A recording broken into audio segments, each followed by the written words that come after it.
Good morning students. चलिए कक्षा 8 के लिए बसंत भाग 3 कक्षा 8 के लिए हिंदी की पाठ्य पुस्तक। ओके बेटा, हमने प्रथम पाठ में आपको बताया था कि प्रथम पाठ का नाम क्या है हमारा। बोलो, प्रथम पाठ का नाम है ध्वनि। और ध्वनि के लेखक क्या है, मैंने आपको बोला था कि उसको कैसे याद करना है। ध्वनि के लेखक हैं सूर्यकांत त्रिपाठी निराला। मैंने आपको बताया था क्योंकि सूर्य सबसे निराला होता है और ध्वनि सबसे निराली होती है और सूर्य भी निराला होता है, तो इसलिए किसने लिखा है ध्वनि नामक पाठ को? सूर्यकांत त्रिपाठी निराला ने लिखा है। अब देखिए अब हम दो, ये रहा हमारा प्रथम पाठ जो मैंने आपको बताया था सूर्यकांत त्रिपाठी निराला, जिसमें मैंने आपको ये बोला है कि आपने कविता याद करनी है और आपको इसमें शब्दार्थ और आपको चित्र बनाना है।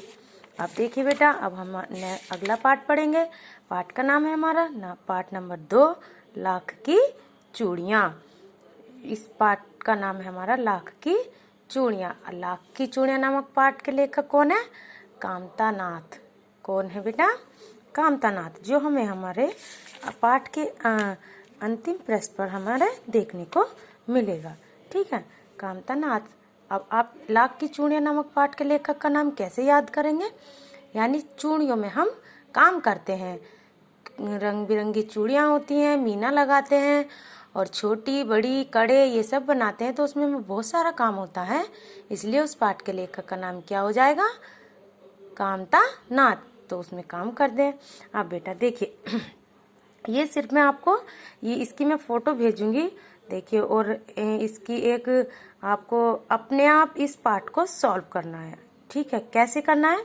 मैंने इस पाठ में से ही कुछ प्रश्न बनाए हैं, जो आप प्रश्न लिखोगे और आप उसके उत्तर इसमें से पढ़ते जाओगे। जैसे जैसे आप प्रश्न पढ़ते जाओगे वैसे वैसे ही आपको उत्तर मिलते जाएंगे और आप स्वयं उनके उत्तर लिखोगे। ज्यादा बड़े उत्तर नहीं लिखने हैं, कोई एक वर्ड एक शब्द का है, कोई एक लाइन का है, ज्यादा से ज्यादा 2 लाइन के हैं, इससे ज्यादा के उत्तर नहीं है।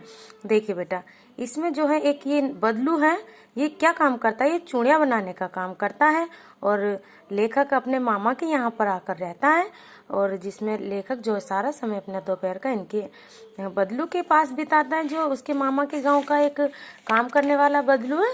ठीक है बेटा, बदलू नीम के पेड़ के नीचे बैठकर जो है ये काम करता है अपनी मछिया पर बैठकर। मछिया क्या होती है? जो हमारी छोटी सी खाट होती है, उसको उस पर वह बैठ के काम करता है। मैं सारा नहीं बताऊंगी, ये आपको स्वयं पढ़ना है। ठीक है बेटा, उस पर काम करता है और क्या बनाता है? लाख की चूड़ियाँ। अब बेटा आप जानोगे कि लाख की चूड़ियाँ क्या होती हैं। लाख की चूड़ियाँ पहले पहनते थे बेटा, वो कांच जैसी नहीं होती, अगर वो टूटती नहीं है, वो मुड़ जाती है। अगर टूटती भी है तो पहले वो मजबूत होती है, पहले तो बहुत कम टूटती है। जैसे कांच एकदम गिरा धरती पर और एकदम टूट जाता है, पहनते हुए भी टूट जाता है, तो वो कांच से ज़्यादा मजबूत होती हैं। और जो ये बदलू है, इसका ये पैतृक पैसा होता है, देखिए पैतृक पैसा होता है, मतलब उसके पिताजी भी बनाते थे, पीढ़ियों से चलता आ रहा था। ये जो है काम अपना करता है। और बदलू जो है क्या जाति से? मनियार है। मनियारी तो चूड़ी बनाने का काम करते हैं बेटा। और जो लेखक के पिता की बदली शहर में हो जाती है, इसलिए लेखक अपने गांव वहां से गांव नहीं आ पाता और शहर चला जाता है। अपने पिता के 8-10 साल बाद आता है, और जब 8-10 साल बाद आता है तो वो सब कुछ भूल जाता है और उसे बदलू की याद नहीं आती। और याद कैसे आती है? एक बार जब वह अपने उसके मामा की लड़की जो है गिर जाती है, और मामा की लड़की जब गिर जाती है, उसके हाथ में गिरने से जो है हाथ में चूड़ी घुस जाती है और चूड़ी से उसको चोट लग जाती है, खून निकल जाता है। तब जो है उसको बदलू की याद आती है और वह बदलू के पास जाता है, और बदलू उसे अपने नीम के पेड़ के नीचे चबूतरे पर लिटा हुआ मिलता है। वह बूढ़ा भी हो जाता है, 8-10 साल बाद जाता है तो बूढ़ा हो जाता है। तो वह अपना परिचय जनार्दन कह के, यानी वह जब कहता है कि बदलू काका, तो वो तुम मुझे भूल गए, तो बेटा वो बदलू जो है उसे कहता है अच्छा बेटा आप हो, तो अपना नाम क्या बताता है? जनार्दन बताता है, मैं हूँ जनार्दन काका। ठीक है, तो उसके पास जाकर वह अपनी सारी बदलू उसको खाने के लिए आम देता था, गाय का दूध देता था, मतलब सारा समय ज्यादातर वह अपने बदलू काका के पास बिताता था। अगर वह उसको बदलू काका इसलिए कहता था क्योंकि उसके मामा के गांव का ही रहने वाला था। ठीक है बेटा, तो आप इस प्रकार से जब ये पूरा चैप्टर पढ़ेंगे, बहुत अच्छा पाठ है बेटा। देखिए, ये पाठ का नाम कामता नाथ। कामता नाथ क्यों है? क्योंकि इस पाठ का नाम है चूड़ी, लाख की चूड़ियाँ। तो इसमें चूड़ियों में बहुत ज़्यादा काम करना पड़ता है। ठीक है, इसी प्रकार से बेटा मैंने आपके लिए कुछ प्रश्न तैयार किए हैं। ठीक है, देखिए मैंने यहाँ पर आपके लिए कुछ प्रश्न तैयार किए हैं।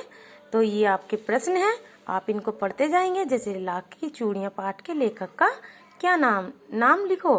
तो आप एक एक लाइन छोड़ के अपने प्रश्नों को देखते जाएंगे। अपनी रफ कॉपी में पहले लिखिए और फिर इसको फेयर कॉपी में सुंदर सुंदर ढंग से प्रश्नों के बीच में एक लाइन का अंतर होना चाहिए ताकि कॉपियाँ अच्छी लगे देखने में। ठीक है बेटा, आप चूड़ियों का चित्र भी बना सकते हैं। चित्र बनाने से कॉपियाँ बहुत सुंदर लगती हैं। तो आप पढ़ेंगे। ये मैंने आपके लिए कितने प्रश्न बनाए बेटा? 30 प्रश्न बनाए। मैं इसके प्रश्नों की फोटो भेज दूंगी ताकि आपको क्लियर नजर आ जाए। देखिए, ये मैंने आपको 30 क्वेश्चन बनाए हैं। तो इस बार मैंने आपको बताया कि बना के प्रश्न की पाठ में से प्रश्न कैसे बनाते हैं।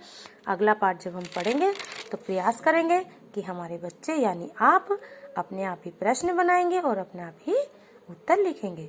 ठीक है बेटा, तो चलिए अब आप इसको पाठ को पढ़ना शुरू कीजिए और रफ कॉपी उठा लीजिए, पेन उठा लीजिए और आप उसके प्रश्न उत्तर लिखते जाइए और फिर आप बैठ के आराम से फेयर कॉपी में करेंगे। जब आप ऐसे मन लगाकर पाठ को पढ़ेंगे, आपको पाठ पूरा याद हो जाएगा बेटा, एक ही बार में याद हो जाएगा और आपका काम भी पूरा हो जाएगा। ओके बेटा, ओके, बाय बाय बेटा।